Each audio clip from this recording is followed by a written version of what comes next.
क्या आप जानते हैं हिंदू धर्म के सबसे प्राचीन ग्रंथों में एक ऐसा पाप छुपा हुआ है जिसका नाम लेने से भी ऋषियों को डर लगता था। ये पाप किसी राक्षस ने नहीं किया, किसी असुर ने नहीं किया, खुद देवराज इंद्र ने किया था। और इसका जिक्र मिलता है ऋग्वेद जैसे सबसे पुराने ग्रंथ में, लेकिन सीधे सीधे शब्दों में नहीं।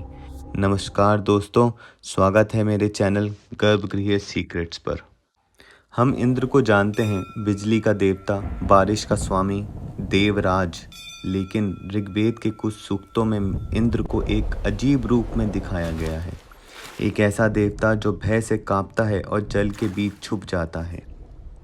अहम भीतो अपसु नीलिए, मैं भय के कारण जल में छुप गया। सवाल उठता है, देवराज किससे डर रहा था? जवाब मिलता है एक नाम से, वृत्र। आज की कहानियों में वृत्र को सिर्फ एक डीमन बना दिया गया है, लेकिन ऋग्वेद कहीं भी उसे राक्षस शब्द से डिफाइन नहीं करता। इंद्र वृत्रम हत्वा अपो अनावृत, इंद्र ने वृत्र का वध किया और जल को मुक्त किया।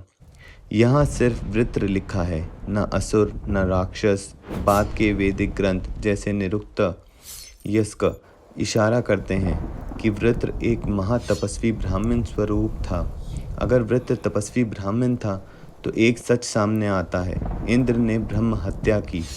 ब्रह्म हत्या यानी ब्राह्मण का वध, हिंदू धर्म का सबसे भयंकर पाप। और यही वजह है कि ऋग्वेद इस पाप का नाम तक नहीं लेते, बस लक्षण लिखते हैं। इंद्र का तेज चला गया, इंद्र भय से भर गया, इंद्र छुप गया।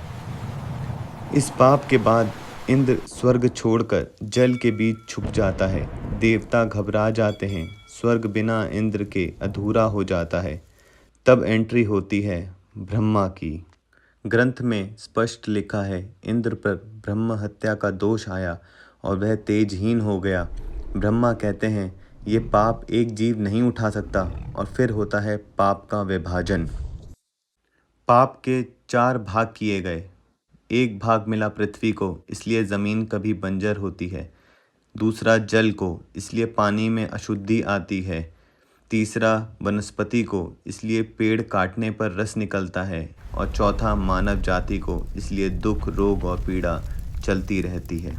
इसका मतलब ये भी है कि मानव कष्ट सिर्फ अपने कर्म से ही नहीं, कभी कभी देवताओं के पाप की विरासत से भी है। इसलिए ऋषि कहते हैं, जगत एक यज्ञ है और हम सब उसकी संविदा हैं। अगर आप सोचते थे कि गलती सिर्फ मानव करता है, तो आज आपने वैदिक सच देखा।